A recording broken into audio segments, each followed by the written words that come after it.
Dans le domaine de la culture, un jalon historique a été posé avec l'inscription de la Cour royale de Thiébélé sur la liste du patrimoine mondial de l'UNESCO, toute chose qui concourt à la visibilité de notre pays.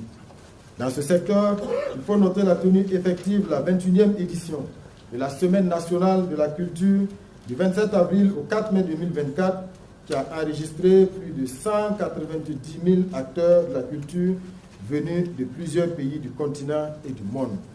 L'organisation réussie du FESPACO 2025, la plus grande manifestation cinématographique du continent, a incontestablement redonné de la visibilité internationale à notre pays sur la scène culturelle.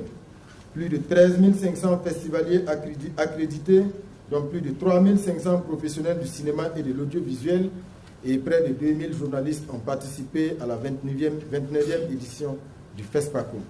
Cette édition a enregistré la participation de 53 pays issus des 4 coins du monde et de 95 directeurs de festivals de films. Les lampions de cette 29e édition du FESPACO se sont éteints le samedi 1er mars 2025 avec le sacre du film Katanga, la danse des scorpions du réalisateur burkinabé Dani Kouyaté. Près de 3 décennies après, l'étalon d'or reste enfin au Burkina Faso.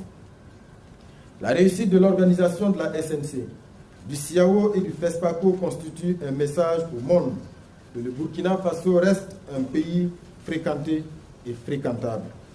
Par ailleurs, des réformes structurelles ont été conduites pour renforcer la promotion de nos industries culturelles et créatives.